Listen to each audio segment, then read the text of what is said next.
Hello welcome back to our channel. ഇപ്പം ഞായറാഴ്ചയായിട്ട് എനിക്ക് എങ്ങും പോകുമ്പോൾ ഇഷ്ടംപോലെ തൂക്കം കിടക്കുന്നൊക്കെ പറഞ്ഞപ്പോഴത്തേക്ക് എൻ്റെ പ്രിയ ഭർത്താവ് കാണിക്കുന്നത് കണ്ടു. ഞാൻ കമൻറ്റ് പറയാം, ഭാര്യയെ സഹായിക്കുന്ന ഭർത്താവ്. കാരണം എന്താന്ന് പറയണം, ജീവിതത്തിൽ ആദ്യമായി ചെറിയ തുറപ്പ് വെച്ച് മുറ്റം തൂക്കുന്ന ഭർത്താവ്. പിന്നെ അതിന് മുന്നേ തൂപ്പാരോ ജോലി? എവിടെ തൂത്ത് വെച്ചു നോക്കട്ടെ, ഇപ്പം കാണാം.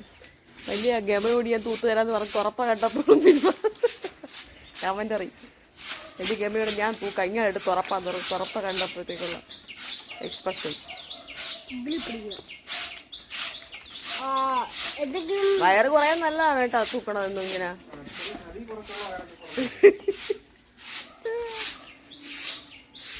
ഞാൻ ഇവിടെ തൂക്കാം. ഒരു രക്ഷയുമില്ല, മഴ കാരണം തൂത്തിട്ടതിന് ഒരാഴ്ചയായതുകൊണ്ട് ഇറങ്ങി തൂക്കാനായിട്ട്.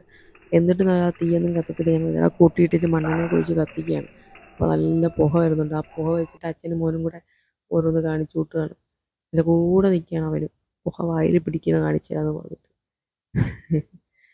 ഓക്കെ, അത് കഴിഞ്ഞിട്ട് ഞങ്ങൾ താഴെ അമ്മാമ്മയുടെ അങ്ങോട്ടൊന്നും പോയി. നമുക്ക് ടാങ്ക് ഉണ്ട്, ടാങ്കിൽ കുറച്ച് മീനൊക്കെ കിടപ്പുണ്ട്.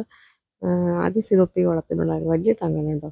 അപ്പോൾ ഞാൻ ടാങ്കിന് അങ്ങോട്ടൊക്കെ പോയി. അപ്പോൾ നോക്കുമ്പോൾ അവിടെ നിൽക്കുന്ന മാവിൽ കുറച്ച് മാങ്ങ വയ്ക്കുന്നു. ഞാൻ മാങ്ങ പിച്ചാനായിട്ട് നിന്ന് മാങ്ങയൊക്കെ പിച്ചി അച്ചാറിടാനായിട്ട് ഞാൻ എല്ലാം പിച്ചി നിരത്തി വെച്ചേക്കുന്നു. കുറച്ച് മാങ്ങ അപ്പുറത്തേക്ക് കൊടുത്തിട്ട് കുറച്ച് ഞങ്ങൾ എടുത്ത് അച്ചാറിടാനായിട്ട് കരുതുമ്പോഴുണ്ട് വീട്ടിൽ കഴിച്ച മാങ്ങ.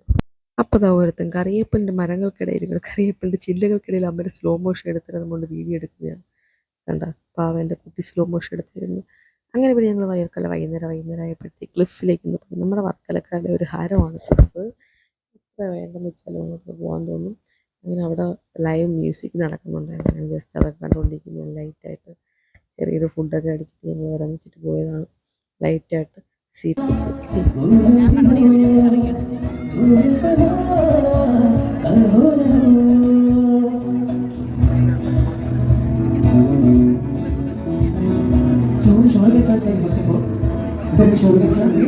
So this song is specially dedicated to you guys.